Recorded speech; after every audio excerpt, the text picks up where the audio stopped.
غزہ صہیونی فوجیوں کا قبرستان بن گیا۔ حماس کے القسام بریگیڈ کی جانب سے نصب بم اسرائیلی فوجیوں کو جہنم واصل کرنے لگے۔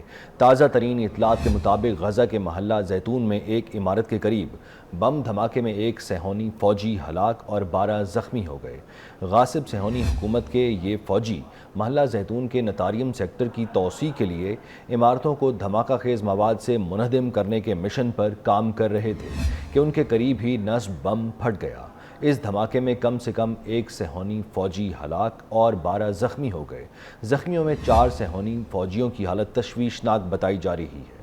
غاصب صہیونی حکومت کے ریڈیو اور ٹی وی نے اپنی رپورٹ میں کہا ہے کہ فوج کو یقین ہے کہ ان فوجیوں کے راستے میں گھات لگا کے دھماکہ کیا گیا۔ یہ دھماکہ ایسی حالت میں ہوا جب اس سے تھوڑی ہی دیر قبل صہیونی حکومت کی فوج کے ترجمان ڈینیل ہاگاری نے اعلان کیا تھا کہ جنگ غزہ کے آغاز سے اب تک 695 اسرائیلی فوجی ہلاک اور 4357 زخمی ہوئے ہیں۔ صہیونی فوج کے ترجمان نے ہلاک اور زخمی ہونے والے اسرائیلی فوجیوں کے یہ اعداد و شمار ایسی حالت میں بتائے ہیں کہ غاصب صہیونی حکومت اپنے ہلاک اور زخمی ہونے والے فوجیوں کی صحیح تعداد کبھی نہیں بتاتی اور سرکاری اعداد و شمار پر خود صہیونی بھی یقین نہیں کرتے۔ اسرائیلی اخبار یدیعوت الاحرار النوت نے گزشتہ دسمبر میں اپنی ایک رپورٹ میں کہا تھا کہ ہلاک اور زخمی ہونے والے فوجیوں کے جو اعداد و شمار حکومت یا فوج جاری کرتی ہے وہ اسپتالوں کے بتائے ہوئے اعداد و شمار سے بہت کم ہوتے ہیں۔ اس کے بعد صہیونی حکومت نے اسپتالوں کے لیے فرمان صادر کیا تھا کہ حکومت کی اجازت کے بغیر ہلاک اور زخمی ہونے والے اسرائیلی فوجیوں کی تعداد کسی کو نہ بتائی جائے۔ صہیونی حکومت کے ٹی وی چینل 12 نے کہا کہ حکومت نے ہلاک اور زخمی ہونے والے فوجیوں کی جو تعداد بتائی ہے اصلی تعداد اس سے 4-5 گنا زیادہ ہے۔ دوسری جانب غاصب صہیونی حکومت نے 1200 سے زیادہ ڈرون طیاروں کو مقبوضہ فلسطین میں اپنے اہداف تک پہنچنے میں روکنے میں ناکامی کا اعتراف کیا ہے۔ ایک رپورٹ کے مطابق صہیونی اخبار یدیعوت الاحرار النوت نے لکھا ہے کہ جن 1200 ڈرون طیاروں کو روکنے کے لیے اسرائیلی حکومت نے اپنی ناکامی کا اعتراف کیا ہے وہ دھماکہ خیز مواد کے حامل تھے اور اسرائیل کے سیکیورٹی اداروں کے لیے ان کا مقابلہ مشکل تھا۔ صہیونی میڈیا ذرائع نے 2 روز پہلے بھی مقبوضہ فلسطین کے الجلیل علاقے میں استقامتی محاذ کے ڈرون طیاروں کے داخل ہونے اور خطرات کے سائرن بجنے کی خبر دی ہے۔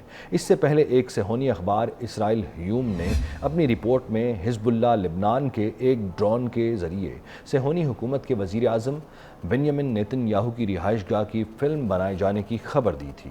رپورٹس میں بتایا گیا ہے کہ صہیونی حکومت کے جنگی طیارے اس ڈرون کا پتہ لگانے اور اس کو روکنے میں ناکام رہے تھے۔ دوسری جانب صہیونی فوج کے ایک ریٹائرڈ جنرل نے پیش گوئی کی ہے کہ اگر تحریک مزاحمت کے ساتھ تھکا دینے والی جنگ جاری رہی تو اسرائیل کی یہ حکومت 1 سال سے بھی کم عرصے میں ختم ہو جائے گی۔ صہیونی حکومت کے ریٹائرڈ جنرل اور فوجی ماہر اسحاق برق نے ایک بار پھر حکومت کے وزیر اعظم بنیامین نیتن یاہو کی جانب سے جنگ بندی کے معاہدے کے حصول کی راہ میں روڑے اٹکائے جانے پر کڑی نکتہ چینی کی۔ انہوں نے کہا کہ نیتن یاہو کی اضافی شرائط نے جنگ بندی اور قیدیوں کی واپسی کو مشکل بنا دیا ہے۔ برق نے خبردار کیا ہے کہ اگر حماس اور حزب اللہ کے ساتھ جنگ جاری رہی تو 1 سال سے بھی کم عرصے میں صہیونی حکومت کا خاتمہ ہو جائے گا۔ انہوں نے مزید کہا کہ صہیونی حکومت کے جنگی وزیر یوف گیلنٹ بھی اس بات کو سمجھ رہے ہیں کہ ہم غزہ کی دلدل میں دھنستے جا رہے ہیں اور ہمارے فوجی مر رہے ہیں، جبکہ حماس کے خاتمے کا ہدف بھی پورا ہوتا دکھائی نہیں دے رہا۔ مصر، قطر اور امریکہ کی جانب سے غزہ کی پٹی میں جنگ بندی کے معاہدے تک پہنچنے کی کوششوں کے باوجود نیتن یاہو نے ایک بار پھر معاہدے کی راہ میں رکاوٹیں کھڑی کر دی ہیں۔ نیتن یاہو کا کہنا ہے کہ اسے حماس کے ساتھ معاہدے پر پہنچنے کا یقین ہے اور صہیونی حکومت کسی بھی صورت میں غزہ پٹی کے مرکز اور مصر کے ساتھ ملنے والے سرحدی علاقے سے پیچھے نہیں ہٹیں گی۔